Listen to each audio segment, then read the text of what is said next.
Viņš ir kā aka draudzes vidū, viņš ir kā dziļa aka. Viņš ir kā aka draudzes vidū, viņš ir dziļa aka.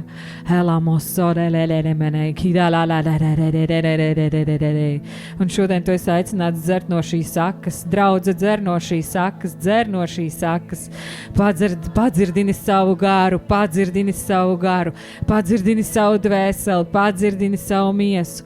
Hola masa de kida la la la la la la la la la la de hola la la masa de di di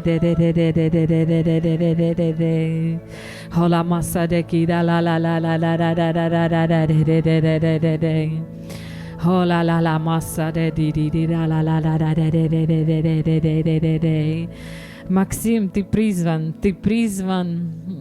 копать глубже. Ты призван копать глубже этот колодец. Он наш колодец, он является колодцем, но он призывает тебя сегодня, и он тебе как бы дает новое задание копать глубже. Копать глубже. Ты уже какие-то вещи уже освоил, но тут он призывает еще глубже. Не оставайся там, где ты есть. Пребывай в его присутствии, ищи его и копай еще глубже. Он тебя призывает еще глубже в свои глубины. Потому что тот колодец, который ты копаешь, и с него будет пить многие, не только в церкви.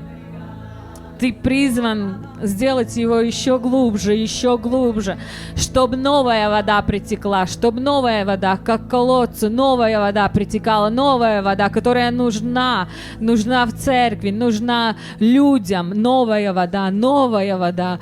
Погружайся в его глубины. Познавай его глубины, которые ты уже нащупал, какие-то вещи ты нащупал, и ты понимаешь и чувствуешь, там должно быть еще больше, там больше глубины, ты понимаешь и уже слышишь эти слова от него, и понимаешь, что там есть глубины, он призывает тебя наслаждаться и погружаться еще глубже. В каждом слове есть глубина,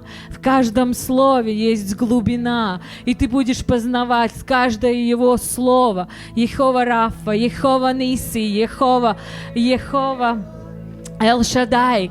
Ты будешь познавать его во всей его полноте, и будешь погружаться в каждом слове будешь погружаться, и этот колодец, который так нужен церкви и людям, будет наполняться новой, свежей водой. Ищи его глубины. Аллилуйя. Ханамосай. Согласись погружаться еще глубже. Аллилуйя. Эламасате кида лара басая. Холобосоде кида ла ла ла ла ре ре ре ре. Хола ла ла ла ла ре ре ре ре ре ре ре ре ре ре. Holo la la la la la la la la la la la de. Holo la la la la la la la la la la la la la. Elomoso de kida la la la la la la de. Holo la la la la la la la la la la de. Holo lo lo lo lo kuda la la la la la la la. Mēs tev pateicamies, debes Tēvs, ka mūsu draudze ir kā aka, ka mūsu draudze ir izrakta aka, kungs, un ka tu mūsu sirdis esi darinājis par tīrām, skaistām un šķīstām, ka tās ir tīkamas tev, debes Tēvs. Mēs tev pateicamies, ka šajā vietā ir aka, pie kuras katrs nāk dzert, pie kuras katrs var nākt un dzert, un mēs tev pateicamies, kungs, ka no tevis plūst šīs dzīvā ūdens straumes, ka tu pielai pilnu šo aku, ka nevienam netrūkst. Kungs, tā ir pilnība, ka tā ir tava aka, kungs. Tu tajā ielai visu, kas mums ir vajadzīgs, viss, kas ir vajadzīgs mūsu dvēselē, garam un miesai. Kungs, mēs tev pateicamies, ka šajā akā pieplūst jauni zemūdens ūdeņi, ka tie ir svaigi dzestri, ka tie ir atspirdzinoši mūsu prātam, sirdī, garam, visam, kungs. Mēs dzeram no tava nodrošinājuma, kungs. Mēs tev pateicamies par šo aku, par šo dziļo aku, kurā ūdens nekad nebeidzas pat sausā laikā, ka šī draudze un šī vieta, ka viņi ir kā oāze, pie kuras katrs var nākt padzert, pie kuras katrs var nākt veldzēties, ka tu esi Jēzu, Jēzu, Jēzu, tu esi mūsu dzīvā aka, tu esi mūsu dzīvais ūdens, tu esi mūsu dzīvais Dievs, kurš ir izlaists savas asinis, lai mēs būtu brīvi, dzīvi, pabaroti, nodrošināti, ka mēs būtu pilnīgi, ka mēs būtu taisni tavās acīs. Debesu Tēvs, mēs Tev pateicamies par Tavu klātbūtni, par Tavu godību, par Tavu slavu un par Tavu žēlstību, kur nebeidzas. Mēs Tev pateicamies, Kungs, ka Tu valdi šajā vietā, ka Tu pārvaldi šo draudzi, ka Tu pārvaldi katru vienu, kas ir šajā draudzē, ka Tu redzi katru sīkāko vajadzību, katra draudzes locekļa mati ir saskaitīti, viss ir uzskaitīts, Tu visu redzi, Tev rūp katrs sīkums mūsu dzīvēs, un mēs Tev pateicamies, ka tu lieto savus kalpotājus, lai pabarotu savu draudzi, lai vadītu savu draudzi, lai nastavļātu, lai vadīt uz pareiza ceļa, Kungs, un ja mēs esam pagriezušies prom no Tevis, ja mana mugura ir pagriezta Tev, Kungs, mēs Tev lūdzamies, griez mūs atpakaļ uz taisna ceļa, griez mūs atpakaļ uz tā ceļa, kurš ved uz zaļainām ganībām, kur mums netrūkst nenieka, kur mēs varam diet kā baroti teļi, Kungs, tādi mēs gribam būt. Mēs gribam būt Tavā labvēlībā, Tavā labklājībā, Tavā svētībā, Tavā tuvībā, Tavā mīlestībā. Tur mēs gribam pavadīt savas dienas, Tavos pagalmos. Viena diena Tavos pagalmos ir labāk par 1000 citām. Kungs, mēs gribam palikt Tavos pagalmos. Mēs gribam palikt Tavos pagalmos dienu no dienas. Baudīt Tavu labvēlību, Tavu svētību. Baudīt, cik Tu esi labs dienu no dienas, Kungs. Paldies Tev, Kungs, ka Tu esi šajā draudzē, ka Tu esi šajā vietā, ka Tev rūp katra cilvēka sirds, dvēsele, daba, raksturs, ka Tev rūp katra dzīve, ka Tev rūp katra sarežģījuma, kas ir mūsu dzīvēs, un ka Tu skaties ar žēlastības pilnām acīm uz mums, un ka Tu esi gatavs mums palīdzēt jebkurā brīdī, debesu Tēvs, ka Tu gaidi tikai to mirkli, ka mēs pacelsim savas acis uz Tevi, ka mēs pagriezīsimies uz Tevi, kad mēs pacelsim savas sirdis Tavā priekšā, kad mēs meklēsim Tavu vaigu un klaudzināsim pēc Tavas grības, Kungs. Ved mūs atpakaļ šajās zaļainajās ganībās, tuvāk Tev, tuvāk debesu valstībai, tuvāk šai pilnībai, tuvāk šim nodrošinājumam, kurā mūsu dvēselē ir pilnīga labklājība, nekādas raizes, nekādas dusmas, nekāda naida, kur mēs piedzīvojam šo tuvību ar Tevi, kurā mēs mainamies, transformējamies par citiem cilvēkiem, kas ir spējīgi mīlēt arī viens otru, kas ir spējīgi nest pasaulē šo mīlestību, šo Tavu labvēlību, Kungs. Es Tev pateicos, ka Tu dari mūs par tādiem cilvēkiem, ka mēs izstarojam Tevi, Kungs, ka mūsu acīs staro Tava gaisma, un ka nekādi ļauni darbi vai vēlna nolūki nevar mūs izšaubīt vai izraut mūs no Tavas rokas. Tēvs, es Tev pateicos, ka Tu turi mūs savās gādīgajās rokās kā draudzi, ka Tu visu esi paredzējis mums kā draudzai un katram atsevišķi. Tev rūp katrs notikums draudzai, Tev rūp katra vismazākā lieta. Paldies Tev, Kungs! Paldies Tev, paldies Tev, paldies Tev! Halleluja! Slāva Tev, Kungs, un pateicība! Halleluja! Halamasate kita laraboson! Halleluja! Mēs Tev pateicamies! Tu mūžīgais Dievs, žēlstības pilnais Dievs, slāva Tev, Kungs, un pateicība. Halleluja! Paldies Tev, Tēvs, par dziedinātām sirdīm, par atbildētām lūkšanām, par Tavu svētību, par Tavu vadību, ka Tu atkal un atkal apliecini, ka Tu esi Dievs visos sīkumos. Tu esi Dievs visos sīkumos, Tu nekad neko nepalaid garām, un viss notiek pēc Tava prāta un Tavas gribas. Pat ja mums liekas citādāk, mēs ticam Tev, paļaujamies uz Tevi. Tu esi svēts Dievs, Tu esi gudrs Dievs, un mūsu dzīvē notiek Tava griba. Mūsu draudzes dzīvē notiek Tava griba. Mūsu brāļu un māsu dzīvē notiek Tava griba. Mēs pieņemam Tavu gribu. Lai kā mūsu miesai dvēselē negribētos, mēs pieņemam Tavu gribu. Mēs pieņemam Tavu gribu. Mēs pieņemam Tavu gribu. Mēs pieņemam Tavu gribu. Mēs pieņemam Tavu gribu. Mēs pieņemam Tavu gribu. Mēs pieņemam Tavu gribu kā draudze. Mēs pieņemam Tavu gribu kā draudze, Kungs. palīdzi mums visiem dzirdēt tavu gribu, virzīties tavā gribā, tuvoties tavai gribai, spiesties iekšā tavā gribā, rāpot pretī tavai gribai, gulēt tajā virzienā. Halleluja! Jo nav nekā augstāk, nav nekā svarīgāk par tavu gribu, Tēvs, par tavu gribu, Tēvs, par tavu gribu, Tēvs. Un es tev pateicos, ka savu gribu tu atklāji caur saviem praviešiem, caur saviem kalpotājiem, ka tu mūs neesi atstājis neziņā, bet tu visu esi pateicis, tu visu esi pateicis un atklājis draudzes vecajiem vadītājiem. Kungs, tu visu esi pateicis. Paldies tev, ka tu esi tāds Dievs, kurš neklusē. Tu esi tāds Dievs, kas dod atbildes. Viņš atbild, viņš nav ne kurls, ne mēms. Viņš ir Dievs, kurš runā, kurš atbild. Un tu vari skaidri uzzināt atbildi uz savu jautājumu. Pat ja tā atbilde ir pagaidi. Ja arī tā atbilde ir, ka ir jāpagaida, bet tu viņu vari sadzirdēt, saņemt, un par to nav nekādu šaubu. Halleluja! Kāds šaubās, ka var saņemt atbildes no Dieva? Jā, mēs visi esam ticībā stipri. Mēs visi zinām, ka atbildes nāk no tā kunga. Un Dievs visu ir sagatavojis. Šodienas slavēšanu, šodienas vārdu, šodienas visas citas kalpošanas, viņš visu ir paredzējis, visu ir sagatavojis, visu nolīdzinājis vislabākajā veidā. Tāpēc mēs pieņemam šo brīnišķīgo slavēšanu, dziedināšanu no viņa, lūkšanu no viņa, pieņemam vārdu no viņa, pieņemam katru šo svētdarbību, kas šeit risināsies, kā viņa gara vadītu, viņa gara iedvesmotu. Paldies tev, kungs! Halleluja! Slava! Halleluja! Slava tev! Es tev pateicos, kungs, ka man ir tāda privilēģija būt atkal jūsu priekšā. Paldies tev, Dievs, un paldies, draudze, ka jūs atkal mani pieņemat. Jā. Man pat šodien ir tēma, es nezinu, svētrunai. Pat es nevaru viņu tā nosaukt svētrunu vai sprediķis, drīzāk tā ir liecība. Un viņai ir tēma žēlastība. Kā jūs domājat, kāpēc tāda tēma? Jā, kā jūs domājat, kāpēc tāda tēma žēlastība?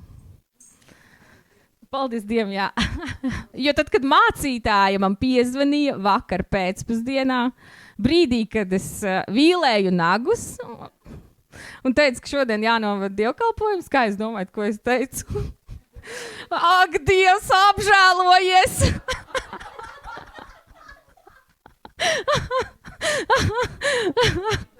Jo ko tieši citus varētu teikt pēcpusdienā, sestdienas pēcpusdienā?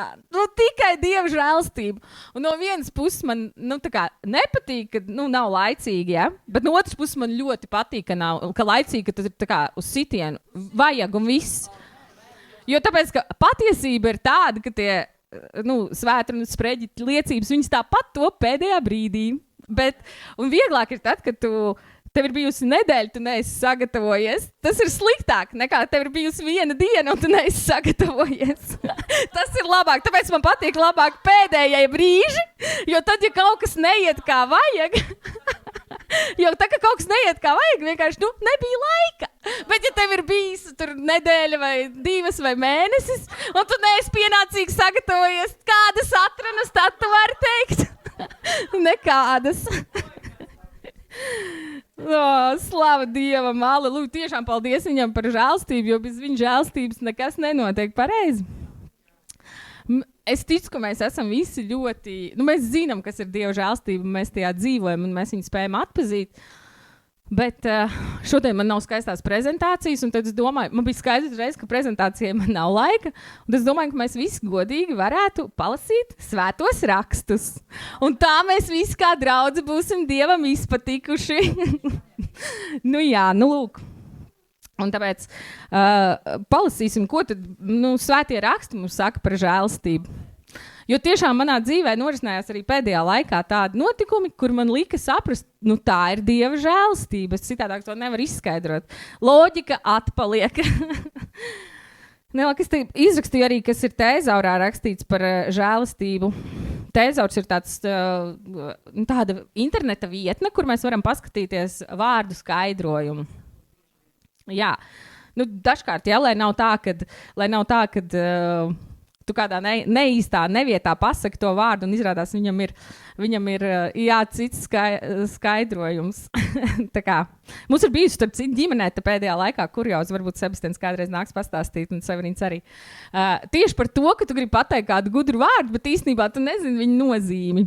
Un tāpēc mēs, kā kristieši, izglītojamies pareizi, lai mēs varētu, lai nebūtu tā, ka mēs sakam visiem tā Dieva žēlstība, bet, kad tev paprast, kas ir Dieva žēlstība, tu īsti nevar izstāstīt, kas tad viņi ir. Lūk, bet Tēzaurā mums ir rakstīts tā, ka žēlstība ir emocionāls stāvoklis, ko izraisa citu bēdas, nelaime un kam ir raksturīga vēlēšanās palīdzēt. Palīdzība, atbalsts, ko tu sniedz kādam. Un tāda ir žēlstība. Un, kad mēs domājam par Dievu, man uzreiz nāk prātā, kad es esmu nopērusies ar savām problēmām un grēkiem, ar kādu žēlstības pilnu skatienu viņš skatās uz mani. Viņš jau nav priecīgs, viņa bērns tur parās un nelien laukā nekādīgi. Protams, ka viņš ir žēlīgs Dievs, viņš ar žēlumu skatās. Cik ilgi tu tur pērsies un cik tev tur grūti iet, viņš ir žēlstības pilns Dievs. Un tad, kad mēs varam vaļā svētos rakstus, protams, mums ir vecā derība. Vispirms vecajā derībā mums ir pilns ar žēlstības piemēriem. Sākot jau ar visu Izraēlu tautu, vienīgi žēlastība. Viņi taču visu laiku pret viņu sadumpojās, visu laiku negribēja darīt. Un tad viņiem tur bija manas likte, gaļu vajadzēja. Jā, pārēdās un nomira. Un Dievs tik un tā apžēlojās. Un, ja skatās Izraēla tautas vēsturi, tad tieši arī veco derību mūsu Severīns pēdējā laikā lasa un apgaismo mūs, kā tur īsti ir bijis.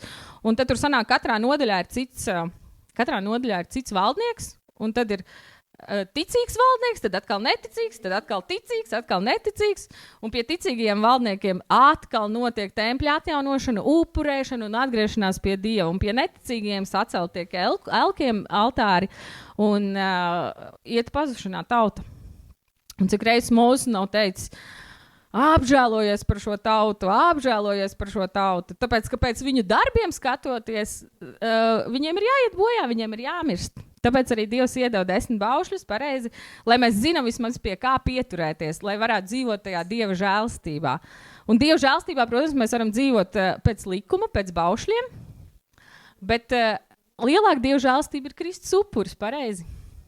Kad viņš saka, tev pietiek ar manu upuri, tie 10 baušļi, viņi būs ierakstīti tavās sirdīs, un Jēzus saka, tikai 2 baušļi, tur Dievu mīl sevi un tuvāko. Un viņš mums caur šo upuri ir pilnībā izmainījis visu to vecās derības domāšanu uz jauno derību. Tā kā un līdzjūtība un tā žēlastība, ko mēs piedzīvojam no Dieva, tā ir viena no Dieva īpašībām. Un ja Dievā ir līdzjūtība, viņš ir spējīgs, bet tā ir viņa īpašība, viņš jūt līdzi mums, kad viņš skatās uz mums, kā mēs dzīvojam savas dienas šeit uz zemes, tad tāda pati īpašība ir arī mums pareizi, jo viņš mums ir radījis pēc savas līdzības. Un šeit ir arī tāda rakstu vieta, 2. Mūzes 34:6. Kāds varbūt grib izlasīt? 2. Mūzes 34:6. Jā. Mēs šodien esam priekšzīmīgi draudzi, lasam svētos rakstus tā. Tas kungs ir apžēlošanās un žēlstības Dievs, un tas kungs gāja viņam garām, un viņš sauca. Tas kungs, apžēlošanās un žēlstības Dievs, pacietīgs un bagāts žēlsirdībā un uzticībā. 2. Mūzes 34:6. Tas bija tajā brīdī, kad Dievs bija aicinājis Mūzu uzkāpt kalnā un satikties ar viņu. Un atceraties, Dievs gāja garām un Mūzes slēpās klinces spraugā, jo tā godība bija pārāk liela, ka viņš pat nevarēja Dievu redzēt vaigā, tas nebija iespējams, bet viņa klātbūtne bija nepārprotama. Un šeit ir tiešām daudz tie vārdi - apžēlošanās un žēlstības Dievs. Un bagāts žēlsirdībā un uzticams. tāds ir mūsu Dievs, tādas ir viņa īpašības, un viņš ir žēlsirdīgs Dievs. Jo, ja viņš nebūtu žēlsirdīgs Dievs, tad pasaulē jau sen bija jāiet bojā, par cilvēku nerunājot. Un vēl ir 5. mūzes 4:31.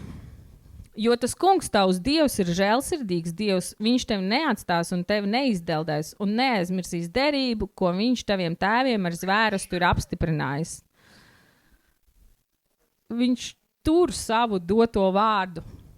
To, ko viņš jau Abrahamam īstenībā ir apsolījis pareizi, viņš apsolīja Abrahamam, ka viņam būs daudz pēcnācēju. Viņš teica, skaties zvaigznēs, tik būs tavu pēcnācēju.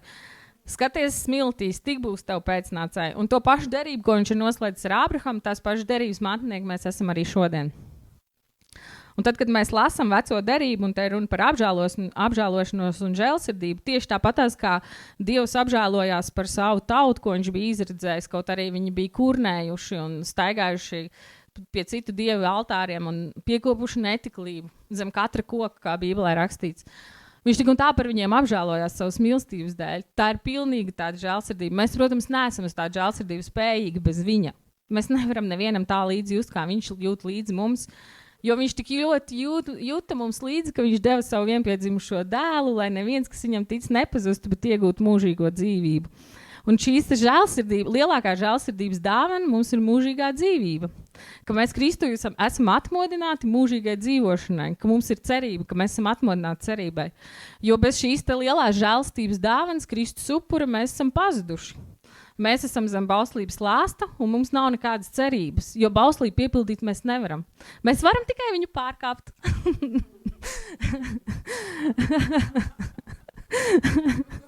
Bet, ja mēs zinām, ka viņa žēlastība ir pāri visam, tad mums nav grūti atgriezties.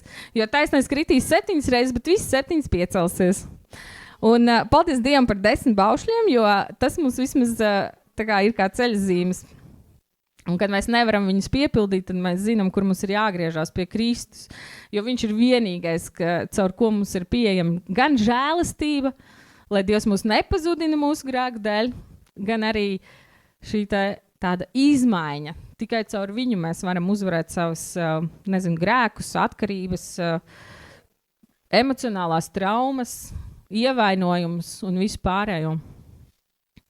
Tā, tas ir vecajā derībā. Un tad, kad mēs skatāmies vispār Bībelē, tad mēs redzam, protams, vecās derības šo te žēlstību, un jaunajā derībā šī žēlstība vai žēlsirdība jau parādās savādākā veidā. Visbiežāk vēstulēs tas ir vai nu sākumā uzrunās, mīļā draudze, žēlastība jums un miers, vai arī atvadoties, kad pašā nobeigumā žēlastība un miers.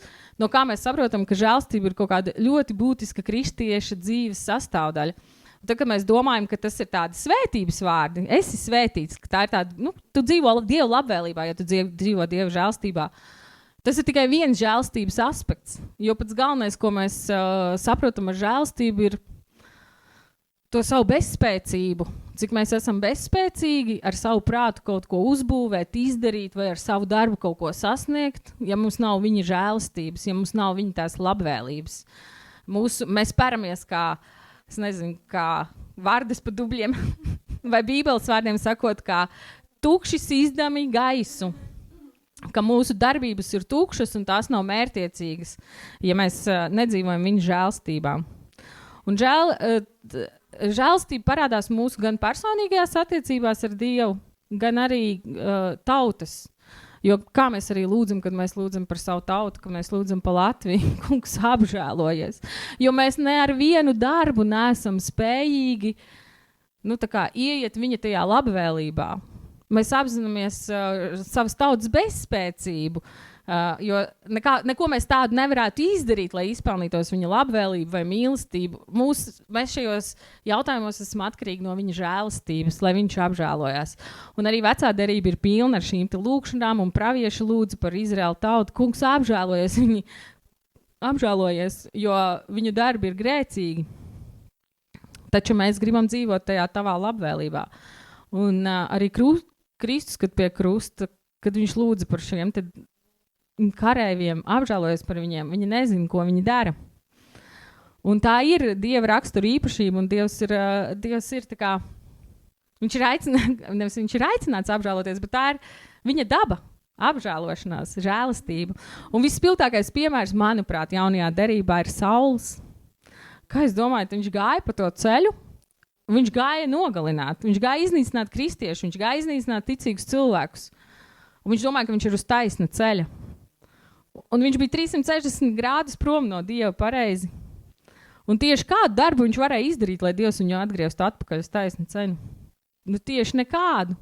Viņa sirds bija nocietināta, viņš bija farizejs, viņš bija rakstu mācītājs, viņš bija pilnībā pakļauts tam diktātam, kāds tajā laikā valdīja, un tas bija slikti pēc visiem priekšrakstiem. Kristus mācība nekur neiederējās, viņa bija bīstama, jo viņa sludināja brīvību. Un, protams, ka tas nebija par prātam farizejiem. Un šī tikai tā Dieva žēlastība bija tas, kas pagrieza Saulu pilnīgi citā virzienā. Viņš apžēlojās, un viņš teica, pietiek. Kungs teica, pietiek tev pret dzenulis pārdīt. Tu būsi mans kalps. Un Ananijam viņš teica, tas ir man izredzēts kalps, un Ananija vēl, kungs, tiešām? Viņš tik daudzus ir nogalinājis, tajā skaitā Stefanu. Un tas ir tavs kalps, bet paldies Dievam par Ananijas paklausību. Viņš gāja viņam uzlika rokas, un Saulam atgriezās redze. Un no Saula viņš pārvērtās par Pāvilu. Un viņš gāja un kalpoja, un Dievs viņam iedeva citu vārdu. Un ar citu vārdu viņš jau darīja zīmes un brīnumus, un viņš bija, man liekas, visdedzīgākais no tiem, kas gāja un kalpoja pagāniem. Ilvara nav, kas man palaboja, ja es kļūdos. Nu tā, un tad šādu pašu žēlstību mēs piedzīvojam arī savā dzīvē, un mēs varbūt tam nepievēršam uzmanību. Es jūs aicinu kādreiz arī padomāt, kur jūs sastopaties ar šo Dievu žēlstību, cik lielā mērā viņš ir bijis žēlīgs kādās situācijās, jo es nesen piedzīvoju tādu gadījumu, kad cilvēks no malas, skatoties uz manu dzīvi, ko es daru, vai tur sociālajos tīklos, kur, protams, viss izskatās skaisti, tev gan dzīve tāda haļava.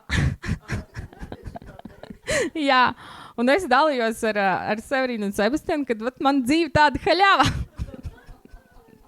Un viņa teica, mamma, priecājies, tas jau nozīmē, ka Dieva svētība ir tavā dzīvē. Un tas man izmainīja domāšanu. Es sapratu, jā, ja tas, ko viņš redz, viņš savā valodā nosauc haļava, bet īstenībā tā ir Dieva svētība. Jo es piedzīvoju nepārtrauktu Dieva labvēlību, žēlastību un svētību. Tas, ja es kādreiz bišķiņ iekrīt savos tur, kurnēšanā, kuram negadās, ja? Bet lielākoties mēs tomēr dzīvojam viņa labvēlībā. Un piedzīvojam viņa žēlastību, ka viņš ir žēlīgs, ka mēs izdarām kādu mazo darbu, bet viņš ir mazo nedarbu, pareizāk sakot, bet viņš ir žēlīgs un viņa žēlastība apklāja mūsu mazā darba, tā kā sekas, ja. Protams, mēs nevaram uz to spekulēt, un kaut kas jau mums no savas puses arī jādara.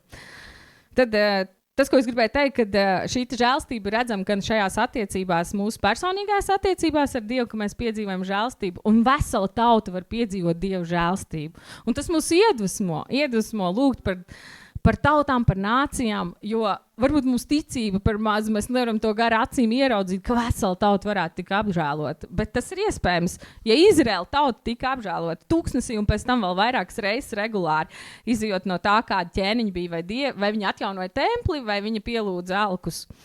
Un ja mēs meklējam to kungu, mums nekas cits neatliek, kā ticēt viņa vārdam. Un mēs ticam arī par tautām un nācijām.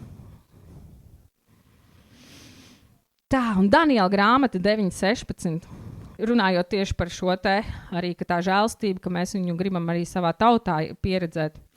Te ir tā, ak kungs, pēc savas žēlstības nogriez savas dusmas un savu bardzību no Jeruzalemes, no sava svētā kalna, jo mūsu grēku un mūsu tēvu noziegumu dēļ ir Jeruzaleme un tava tauta kļūs par apsmieklu visiem, kas mums visapkārt dzīvo. Jā, tas ir tas, kad kungs apžēlojies par veselu tautu. Es domāju, arī mums bija tāds, kā kristiešiem tāds liels jautājums par, kad ievēlēja jauno prezidentu, vai ne? Es domāju, ka šī rakstvieta pilnīgi tā kā atbilst tam, kā tas var būt. Mēs esam diezgan daudz kristiešu, un mēs taču lūdzam, kā tad mēs tā kļūstam par apsmieklu? Kungs apžēlojies par mums kā par tautu, lai mēs nekļūstam par apsmieklu.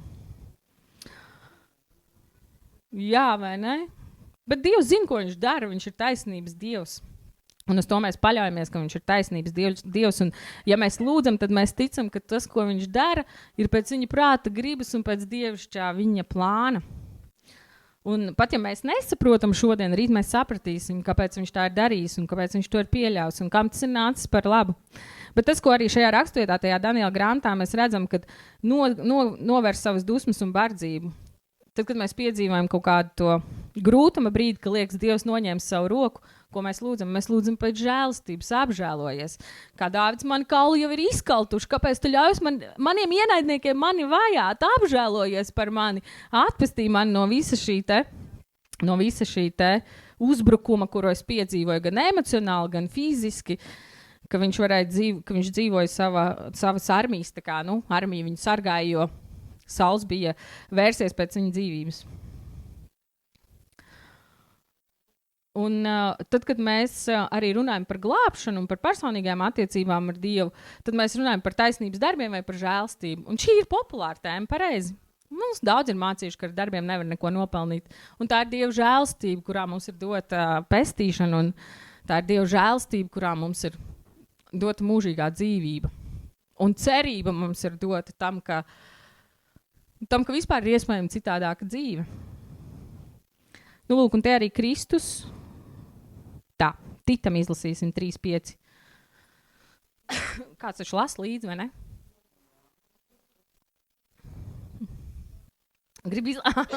Labi, Titam 3.5. Viņš mūs izglāba nevis taisnības darbu dēļ, ko mēs būtu darījuši, bet pēc savas žēlsirdības, ar mazgāšanu, atzimšanai un atjaunošanos svētajā garā, ko viņš bagātību pār mums izlēs caur Jēzu Kristu mūsu pestītāju, lai viņa žēlstībā taisnoti mēs kļūtu cerētās mūžīgās dzīvības mantinieki.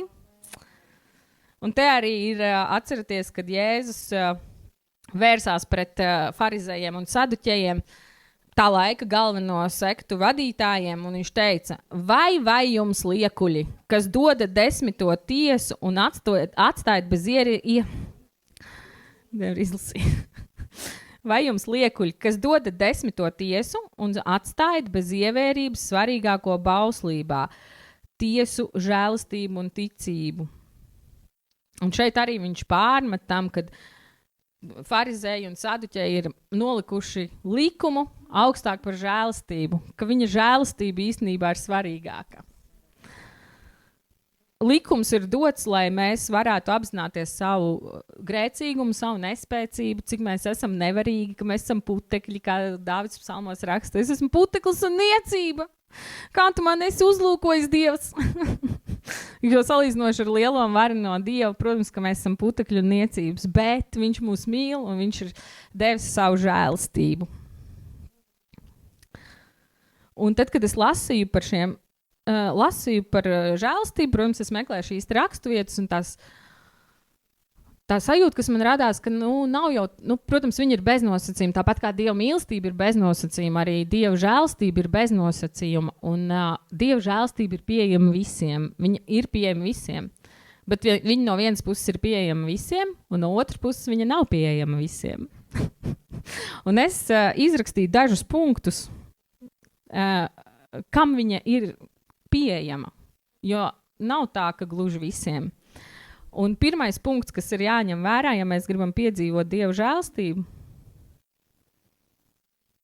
Jo Pāvils, redziet, arī raksta Ebrejiem 10.29, ka briesmīgi ir krist Dieva nežēlstībā, kurā krīt tie, kas Kristus upuri ir nievājuši.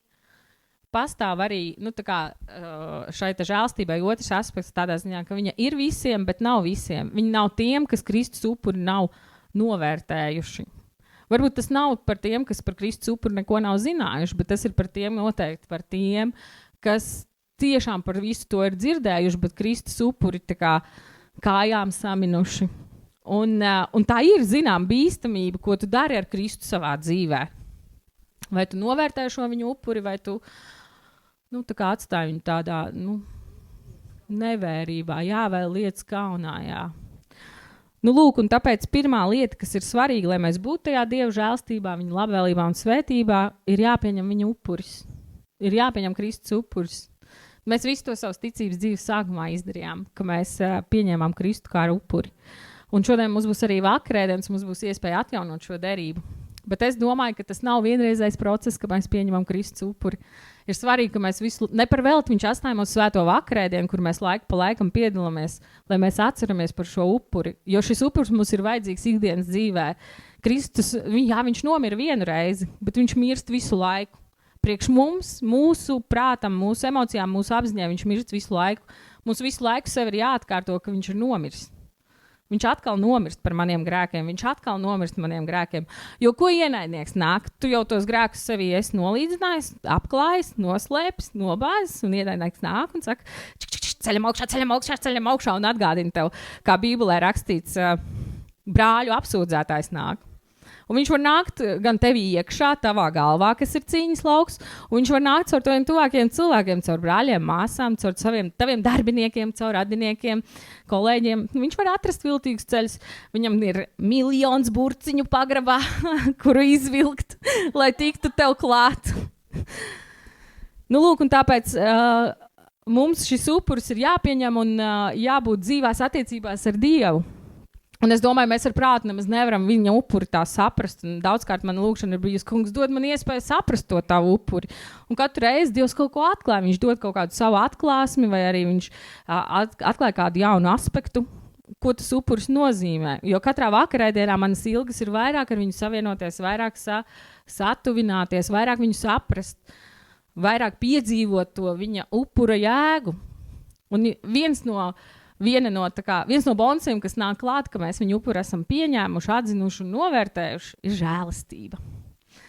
Un otrā lieta ir ticība viņa vārdam, jo kā Bībelē stāv rakstīts, tiem, kas pie Dieva vēršas, viņiem nāks ticēt, ka Dievs darīs. Jā, ka viņš ir un ka viņš darīs atbilstoši savam vārdam. Tāpēc, lai palikt žēlastībā, mums ir vajadzīga ticība. Jo bez ticības mēs nevaram piedzīvot to žēlastību, kuru mums ir apsolīta. Un trešā lieta, mums ir jāatzīstas grēkos. Jāatzīstas grēkos ar pazemīgu sirdi. Nepietiek vien tikai grēkos atzīties. Nu, vakar kādu aizvainoju vai uz kājas uzkāpu vai vēl kaut ko. Bet Bībele liecina un visu laiku un daudzkārt runā par pazemīgu sirdi. Tā kā nevis vienkārši, piedod, es tev tā izdarīju, bet tev ir jānonāk šajā atbilstošajā sirds stāvoklī, dvēseles stāvoklī. Un pat arī tur mums ir vajadzīga Dieva žēlastība, jo mūsu akmens cietās sirdis, viņas jau nav tādas uzreiz, kad uzreiz kūsti, kungs, es nožēloju un ļauj viņam sevi mainīt. Pat arī viņš mūs tikai var ievest šajā te pazemīgas sirds stāvoklī. Bez viņa tās žēlastības, bez viņa labvēlības, bez viņa klātbūtnes, mēs esam diezgan cieti.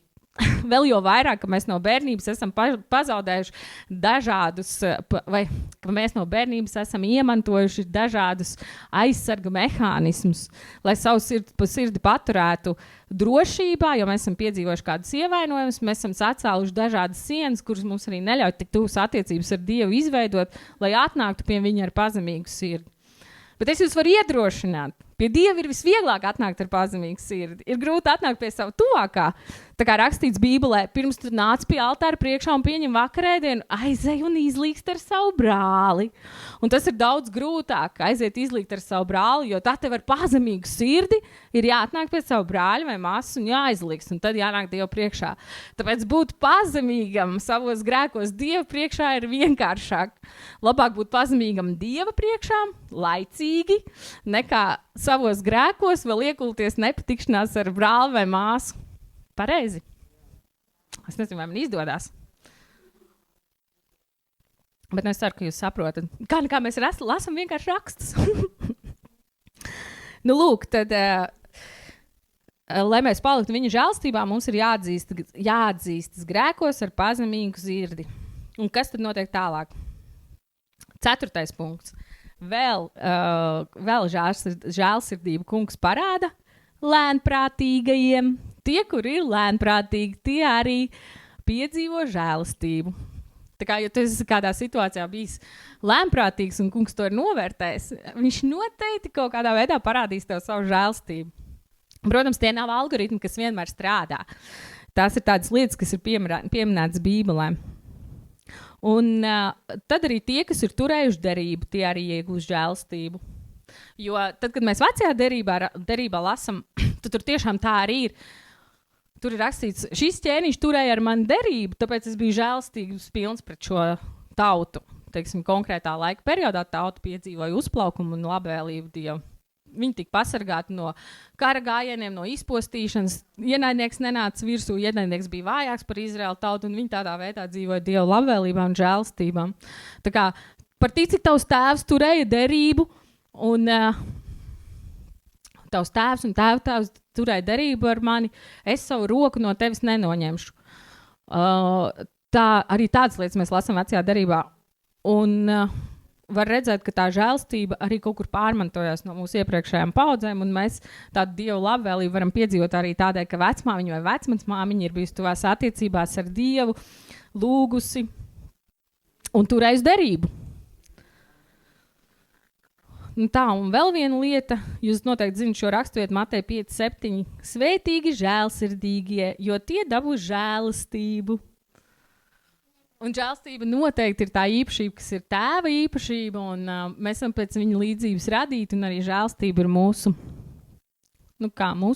katra cilvēka tā iedīglī ir žēlastība. Un kad mēs esam žēlīgi pret citiem, ka mēs iežēlojamies viens par otru, draudzē, ģimenē, iežēlojamies arī par citiem cilvēkiem, tad Dievs iežēlojas arī par mums. Un tas nozīmē, un tas patiecībā ir tāds, kā es to redzu, dzīvesveids, uz ko mēs esam aicināti. Mēs esam aicināti dzīvot tādā žēlastībā, viens pret otru, tuvākiem, tālākiem cilvēkiem. Un ziniet, mēs esam aicināti dzīvot žēlastībā paši pret sevi. Mēs esam aicināti dzīvot žēlastībā paši pret sevi. Mums jāžēlo sevi. Bet mīli savu tuvāko kā sevi pašu. Un esi žēlsirdīgs pret tuvāko kā pret sevi pašu. Un cik žēlsirdīgs tu pats pret sevi esi? Cik žēlsirdīgs tu pats pret sevi esi? Es, protams, nevaru iztikt ar šiem aspektiem, kas nāk no dvēseles dziedināšanas pareizi. Un mēs jau neesam žēlsirdīgi pret sevi, būsim reāli. Mēs esam labi, ne visi, es par sevi runāju, ja? Es arī esmu sacēlus kaut kādas prasības sev pašai, kādai man ir jābūt, un ja es neatbilstu tiem saviem standartiem, tad noteikti es neesmu cienīga žēlastības, mīlestības, labvēlības un tā tālāk. Tāpēc jautājums, ko es arī iepriekšējās reizēs, kas esmu arī taisījis prezentācijas, jautājums, līdz kuram es esmu bijusi nonākusi, ir bijis par to, kā mīlēt sevi pašu. Un tas ir īstenībā arī modernās psiholoģijas jautājums, kā mīlēt sevi pašu. Un daudzkārt mums liekas, ka balsis mīl sevi pašu, mīl tuvāko kā sevi pašu, ja, ka tā ir tāda, varbūt, tukša retorika, jo mēs nespējam piedzīvot. Daudzkārt nespējam piedzīvot nemaz tādas emocijas, lai otru mīlētu. Un vispirms nevaram piedzīvot emocijas, lai mīlētu vispirms pašu sevi, kur nu vēl otru. Vai arī otru mēs mīlam, nemīlot sevi. Mēs nemīlam sevi, nevaram paši sevi pieņemt, bet otru mēs mīlam tādēļ, ka Dievs tā ir pateicis, un to mums ir vieglāk pildīt to otro daļu, mīlēt tuvāko nekā sevi pašu. Bet es nesen manā rokā nonāca tāda grāmata. Manas klientes zina, par ko es interesējos, un viņas man dāvina interesants dāvins. Un man nonāca rokā grāmata par līdzcietību. Līdzcietību pret sevi. Un es domāju, kas tur īsti ir rakstīts? Un izrādās, tur ir atslēga uz mani jautājumu. Tas, kas kristietībā 1000 gadu īstenībā Bībelē ir rakstīts, jaunākie pētījumi psiholoģijā ir nonākuši līdz jēdzienam līdzcietība pret sevi pašu. Un patiesībā tas ir tas pats balss, kuru mēs zinām. Mīli sevi. Un tad tu varēsi mīlēt tuvāko. Un līdzcietība tiešām ir par to, ka mūsu ir tāda, jūs visi esat bijuši dvēseles dziedināšana, un jūs zinat, ka dažkārt ir tā, ka ir tā veselā daļa, kas ir jaunais cilvēks pēc Bībeles, kurš ir dziedināts, kurš ir Kristu pieņēmis, kuram ir vesela domāšana, kuram ir vesela vērtību sistēma, kurš dzīvo to dzīvi. Bet laiku pa laikam neskādēļ tas vecais cilvēks tur izlien. Jā, pirmkārt izlien tas vecais cilvēks, kur vajadzētu kā atpakaļ dabūt vai kā. Un, vai arī vēlns nāk virsū mūsu galvā ar tiem vecajiem grēkām un stāst, klausies, ko tu tagad dari? Tu te stāvi un slavē? Tu domā, ka tu vari slavēt? Kas tu neatceries, kur tu biji? Un mēs piedzīvojam šādus iekšējus uzbrukumus. Un tā līdzcietība pret sevi ir mācīt sevi nomierināt, kad tas jau bija sen. Tas uz manu šodienas cilvēku vispār neatiecas. Un tas ir rakstīts Bībelē. Bet tagad es to lasu grāmatā par jaunākiem psiholoģiskiem pētījumiem, ka tu esi aicināts nomierināt šo savu grēcīgo dabu vai arī grēcīgo miesu, kura nāk tev ar saviem kārdinājumiem. Un tas ir normāli, jo cilvēki, kas neļaujās šīm te raizēm un stresam, ko rada mūsu tā kā kritiķis galvā, visbiežāk tas kritiķis, kurš sameklē visu slikto tevī. Bet kritiķis arī tas, kritiķis pirmkārt ir mūsu vecā daba lielākoties, un otrkārt tas spēks, kurš mums traucē iet uz priekšu. Un viņš mums arī traucē piedzīvot tuvas attiecības gan savā starpā, gan arī ar Dievu. Tāpēc mums ir labāk ar viņu ātrāk tik galā. Un ja ir kādas lietas, kuras viņš pārmet, vai sanāk, es pārmetu pati sev, labāk ieslēgt ir līdzcietība pret sevi. Nemočī sevi. Nemoki sevi. Atļauj Dievam sevi mīlēt. Atļauj savam tuvākajam, atļauj mammai sevi mīlēt, atļauj bērniem sevi mīlēt, darba kolēģiem mīlēt. Protams, tie visi ir procesi. Un nākšais droši vien es stāvēšu un kaut ko atkal jaunu būšu izrakusi un stāstīšu jums. Bet līdzcietība ir ļoti moderns jēdziens, lai gan mēs viņu zinām tūkstošiem gadu. Un kāds viņu ir vienkārši tā kā jau ar pasaulīgām metodēm atklājis un dod mums kaut kādu jau savu interpretāciju. Un savukārt mēs arī no tām gudrajām grāmatām kādreiz varam pasmalties kaut ko priekš savas kristīgās gudrības, kādu izskaidrojumu. Tāpēc šeit man arvien vairāk un vairāk tāda līdzcietība un žēlstība arī pret sevi, jo mēs, kā mēs drīkstam visu laiku sev atgādināt savus grēkus, ja Dievs viņus mums ir piedevis. Tad mēs sēžamies viņa vietā, mēs kļūstam par dieviem paši sev, mēs kļūstam par tiesnešiem paši sev, ka mēs paši sevi tiesājam, atgādinot savus grēkus paši sev. Un piedošana sev ir viena no sarežģītākajām lietām. Es atceros, kad es vispār nācu pie Kristus ar savu grēku nastu, es sapratu, Kristus man ir piedevis, bet turpināju sev iekšēji močīt. šitas tas, jo tu jau nevari sev piedot. Grēki lielākoties ir mūsu kaut kāda lēmuma, kaut kādas kļūdas, un viņiem ir arī sekas. Un tā, kad tu redzi tās sekas, tev neviļas gribas sevi tiesāt un nosodīt par to, kad redzi, nevajadzēja pirms 10 gadiem tā darīt, tad šodien nebūtu tas. Un tu pats nomāc un īstenībā atņem sev iespēju baudīt šodienu, kurā tev ir pilnība. Dievs ir nodrošinājis mums pilnību. Un mums ir tikai jāatmet vecais un jāiet jaunajā. Jābauda viņa klātbūtni, jābauda vienam otrs. Jābauda viņa labvēlību un žēlstību. Tā, lūk, viss teorija beidzās.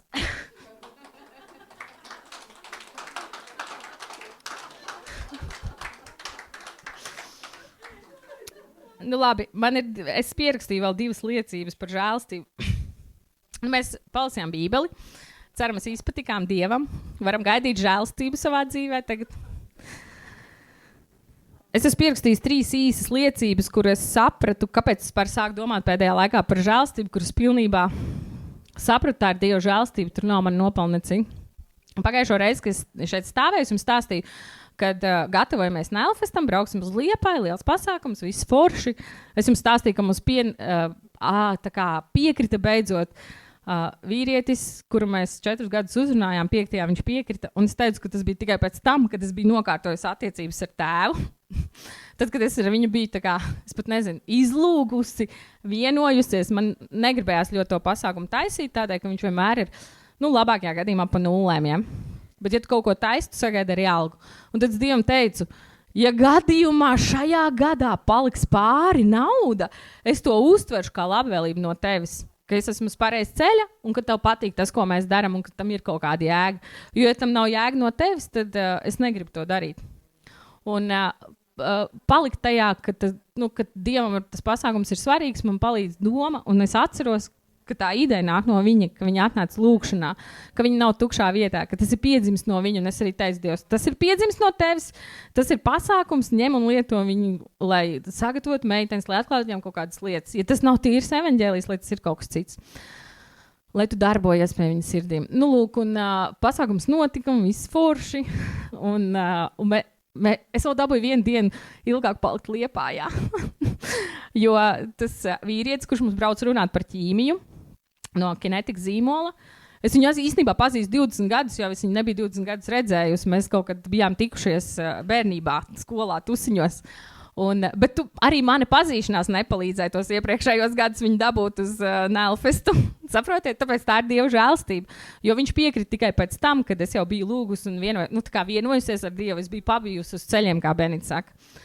Un arī pārējās meitenes, kurš brauca, kā lektori, viņas arī ļoti ātri piekrita un viss pasākums salikās. Jo pirms tās manas nopietnās lūkšanas viss gāja kā pret sienu. Lūk, un pasākums notika, un nauda palika pāri.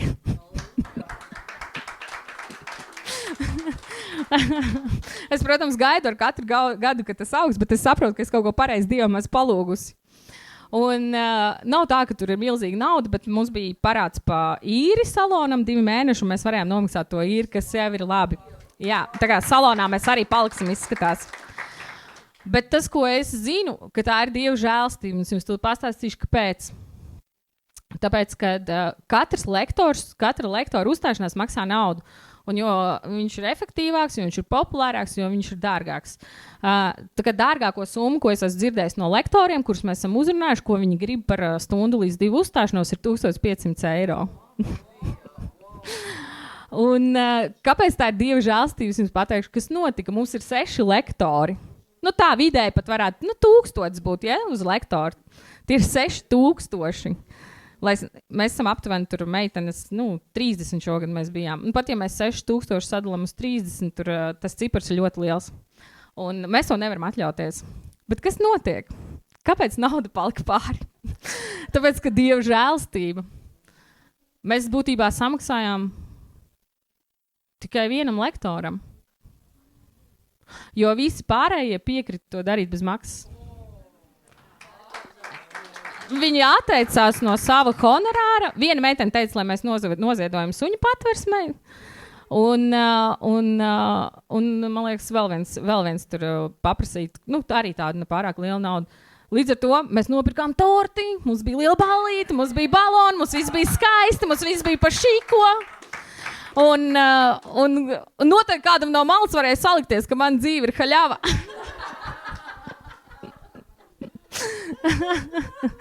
un tāpēc es tajā redzu Dieva žēlstību. Saprotiet, ja visi tie cilvēki paprasītu sev advokātus honorārus, mēs nebūtu pat nulēs, mēs būtu mīnusos. Un tāpēc es tajā redzu Dieva žēlstību. Un mans secinājums, bizness bez Dieva žēlstības vispār nav iespējams. Vismaz ne Latvijas apstākļos. Varbūt ir kaut kādas citas valstis, kurā Dieva žēlstība jau ir pār valstiskā līmenī, un tu iepeldi kā uzņēmējs tā kā Dieva žēlstības, labvēlības ekonomiskajā sistēmā. Bet, laikam jau tādas, valsts nav, ja ir, tad Dievs mums to atklās, lai mums ir vismaz no kā mācīties. Jā, mēs būsim tāda valsts. Un es redzu tajā tikai vienīgi Dieva žēlstību. Tā kā arī paldies, protams, jums, draudzi, jūs vienmēr sekojat līdzi, jūtat līdzi un sekojat līdzi, jūtat līdzi un galvenais jūs lūdzat. Tā kā paldies jums, jūs vienmēr esat stiprais atbalsts visās grūtībās. Un vēlreiz arī turpinot šo te pašu Dieva žēlstību, atceraties, mums bija atbraukuši tikko sludinātāji, kas beigās bija tāda dziedināšanas lūkšana. Un, protams, kādam no malas skatoties uz skaistajām bildēm, cik tur smuks saulriets Liepājā un cik viss skaisti un vienkārši un puķes un viss skaisti. Bet neviens jau nezina, ka man nedēļa pirms tam sāpēja mugura. Un es domāju, ka es vispār vairs nekad mūžā nebūšu spējīga taisīt nagus, jo man tā sāpēja pleci. Es nevarēju ne atmasēties, neko. Un visu Nelfestu es dzēru ibumetīnu un nervu zāles, lai man atlaiž tos nervus saspringtos. Plus vēl arī varbūt drusku stress un uztraukums par pašu pasākumu. Un vēl pēc tam sanāk, man liekas, nedēļa pēc tā pasākuma, kamēr bija atbraukuši šie kalpotāji. Un tieši ko es tādu varēju izdarīt? Es vienkārši biju pārstrādājusi jēgu. Un mani darbi nebija atbilstoši manam ķermenim, proti normāli, ergonomiski, ik pēc 15 minūtēm piecelties, izkustēties, izvingrināt plecus. Labi, ja ne pēc 15 minūtēm, tad vismaz starp klientiem ik pēc 2 stundām. Es to neesmu darījusi. Tā kā no savas puses būtībā nekādu pārdabisku platformu, dabisku platformu es neesmu uzcēlusi Dieva dziedināšanai. Bet kas notiek? Es ar savu knapi tur stīva muguru, un es saprotu, man vēl krusti sāk sāpēt. Tie, kam sāp, tie zina, par ko es runāju. Tie, kam nesāp, nekad neuzzinās. Jā, nevajag. Un ir šie te kalpotāji, un es domāju, nu nav tā, cik gadus jau esmu ar Dievu, nezinu, tur kopš 2006. Gada šajā draudzē 10, vismaz. Un nav tā bijis, ka kaut ko baigas piedzīvoju, kaut kādu pārdabisku. Nē, es meloju vienreiz ar to kāju lausto. Bet šī bija viena no tām, jā, māma atcerās. Bet šī ir tā reize, es sēžu, es par knapi varu nosēdēt, un visu, ko es domāju, ka es gribu apgulties, un es gribu mājās, un vai tiešām man vispār vajadzēja braukt uz šo dievkalpi, un kas te īpaši, viņi tā parasti sludina. Viņi ļoti parasti sludināja pareizi, nekāda tur baigā dziļuma nav, un mugura man sāp, un man vajag mājās. Un tad viņi saka, nu labi, kādam varbūt ir kaut kādas problēmas, nu tad nāciet, palūksim. Nē, un tur tā kā kaut kā bija kalpotāji, iznāk pirmie un tā, un labi, kalpotāji iznāk pirmie, un beigās es nezinu, kā es tur Benitei laikam paprasīju, nu laikam jau man tās sāpes baigi bija piežmiegušas, ja es paprasīju. Lepnībai jānomirst. Nu lūk, un Benita vienkārši tā vispār vienkārši tā sāk par mani lūgt, un man pārgāja mugura. Jā.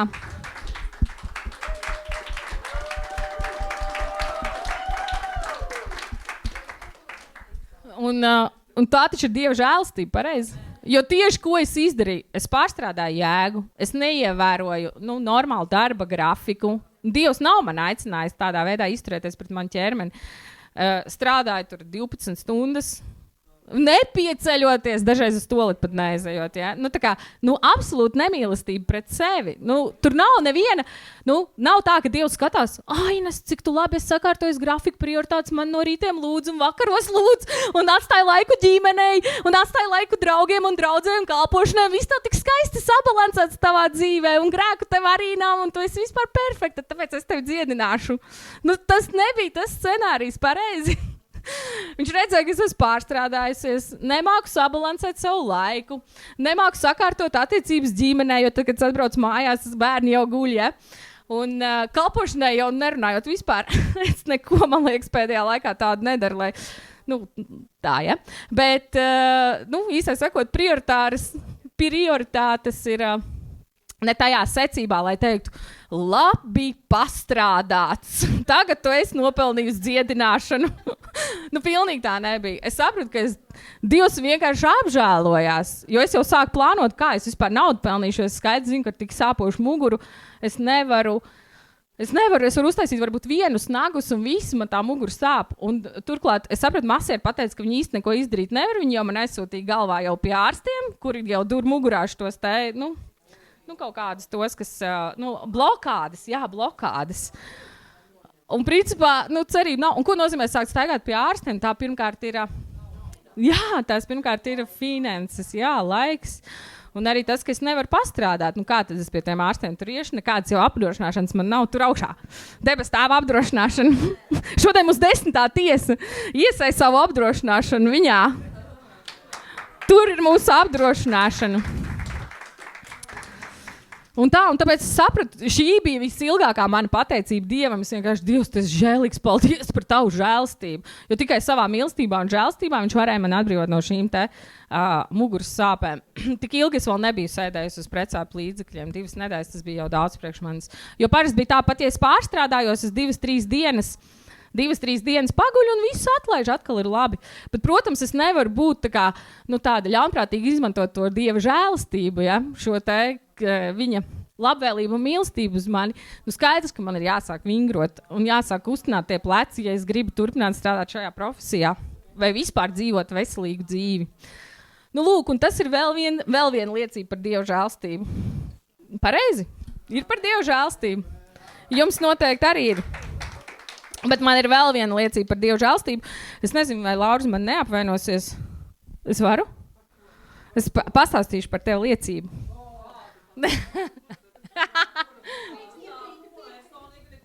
Nē, Laura, tur nav nekā personīgi. Tas viss saistīts ar manu darbu. Īsai sakot, mēs varam redzēt Dieva labvēlību un žēlastību arī citu cilvēku dzīvē. Un es tā padomāju, es ļoti bieži Lauras dzīvē redzu Dieva žēlastību. Un kā es viņu redzu? Tad, kad viņa zvana un saka, ka viņai vajag nagus, viņa zvana pēdējā brīdī. Parasti, pareizi. Un klausieties, kas notiek. Es viņai parasti pasaku, Laura, bāc. Tu nevarēji ātrāk piesnīt, man viss ir pilns. Es nolieku telefonu, paiet kaut kāds absolūti neilgs laiks.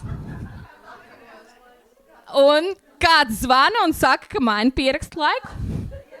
Un es vienkārši nesaprotu, kā tas strādā. Tas nevienam tā nestrādā, bet Laurai tā strādā. Labs, vai ne? Es nezinu, varbūt ir bijusi kāda reize, kad viņi tur paliek bez, bet tas, ka es to vienkārši kā tādu algoritmu redzu, kā tas notiek, un es saprotu, ka viņam vēl jau vairāk. Laura kaut kur ir izpatikusi viņam, vai ne? Un kaut ko viņa pareizi dara. Tāpēc viņai vienmēr ir iespēja. Viņš grib viņu iepriecināt. Un pat, ja nav, viņš radīs. Pat, ja tur nav kaut kas, viņš priekš tevis to var radīt. Lūk, un tagad tiešām beidzot nobeigumā nolasīšu pēdējo rakstu vietu. Vēlējumu jums un sev. 2. Pētera vēstule 3.18. Bet audziet mūsu kunga un pestītāja Jēzus Kristu žēlastībā un atziņā. Viņam lai ir gods tagad un līdz mūžības dienai. Āmen. Audziet mūsu kunga žēlastībā un atziņā. Žēlastība pielīdzināt atziņai. Tā kā, lai jums ir atklāsmes, personīgas attiecības un galvenais izbaudiet viņa žēlastību. Jā.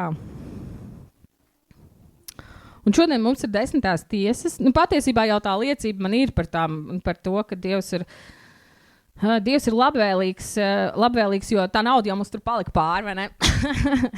Bet vēl viena lieta, pastāstīšu kādu atkal mūsu ģimenes joku. Tad Severīns mums lasa tagad 3. laiku grāmatu, ja, kur visu laiku ir 2. laiku grāmatu. Un tur ir daudz par upuriem. Tā kā tajā brīdī, kad tauta atkrita, viņa atkrita, bet tad, kad viņi atkal atgriezās pie Dieva, viņi atjaunoja templi un rituālus, un ko viņi darīja? Viņi pienesa upurus, un tie upuri tur ir prātam netverami. Par kaut kādām konkrētām lietām tur bija 6 āži, tur 7 tur teļi, ja? Un dedzināmie upuri un pateicības upuri, un vēl kaut kādi upuri. Un tad bija 10 un 1000, vai ne, Sarīna? Cik tur bija pats lielākais skaidrs, ko tu atceries?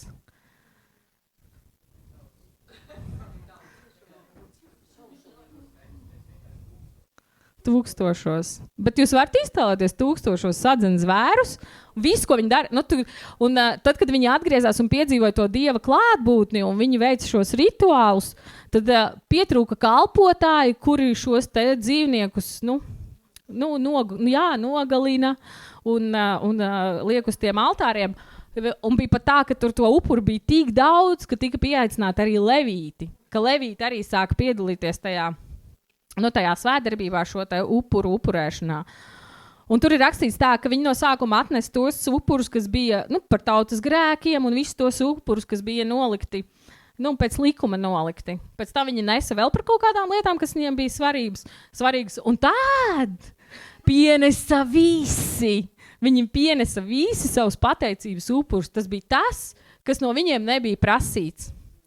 Jo viņi vispirms izdarīja to, ko no viņiem prasīja, un pēc tam viņi vienkārši piedzīvoja tādu Dievu klātbūtni, tādu Dievu svētību, ka viņu sirds atvērās, un viņi sāka nest tur jērus, teļus, āžus, vēl kaut ko. Un iedomājieties, viņiem bija tāds sirds stāvoklis, ka viņi gribēja pienest vēl, tā ka viņi nevarēja tikt klāt.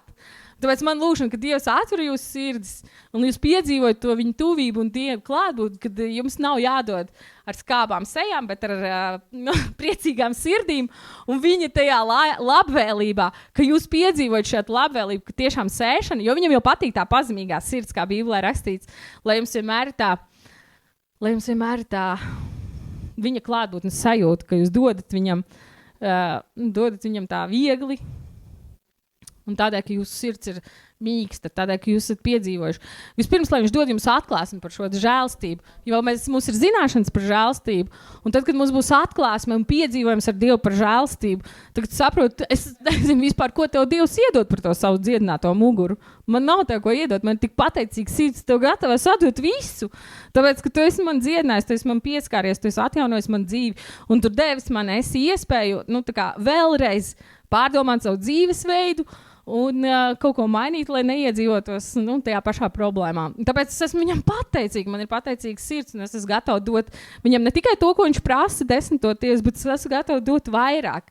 Es esmu gatava dot vairāk no savas tās pateicības. Tāpēc mēs pieņemsim 10. tiesas, un pieņemsim arī vakarēdienu, un es palūkšu. Halleluja, palūkšu vienkārši par to, lai Dievs mums dod atklāsmi par savu žēlstību, par savu upuri, kas ir absolūti visas tādas svarīgas daļas. Un Максим, ты придешь помолиться за вечерье? Спасибо. Halleluja. Mēs tev pateicamies. Tev pateicos, debes Tēvs, ka tavos svētajos rakstos var atrast visu. Un es zinu, ka arī tā ir tava žēlstība, ka tu man esi šodien šeit nolicis. Es tev pateicos, ka savā žēlstībā tu devi šo vārdu par žēlstību. Slāv tev, kungs, un pateicība.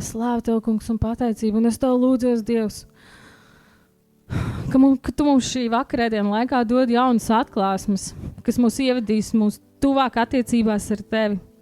Jo mēs varam zināt ar prātu par tavu žēlstību, bet ja mēs nereiz savā dzīvē viņu neesam piedzīvojuši, vai esam piedzīvojuši, bet neesam viņu atpazinuši, tad mūsu attiecības ar tevi nevar būt pilnīgas. Bet mūsu alkas kā draudzei ir vēl vairāk piedzīvot tavu žēlstību. Kungs, un galā mēs lūdzamies, dod mums piedzīvot žēlstību kā tavai draudzei, visiem kopā, ka mēs varam baudīt tavu žēlstību, ka mēs varam ieraudzīt tavu žēlstību draudzē, kā tā darbojas. Ka tu mūs katru lieto, ka tu mūs katru veid pa taisnības ceļiem. Kungs, un mēs pieņemam tavu upuri. Kungs, mēs atkal un atkal pieņemam tavu upuri. Mēs tev pateicamies, Tēvs, ka tu sūtīji savu dēlu. Mēs tev pateicamies, Jēzus, ka tu izturēji šo ceļu līdz galam. Un ka mums ir iespēja tapt šķīstītiem. Ka mums ir iespēja būt tuvāk tev, pateicoties šim upurim. Ka tu atdali mūsu grēkus tālu prom no mums.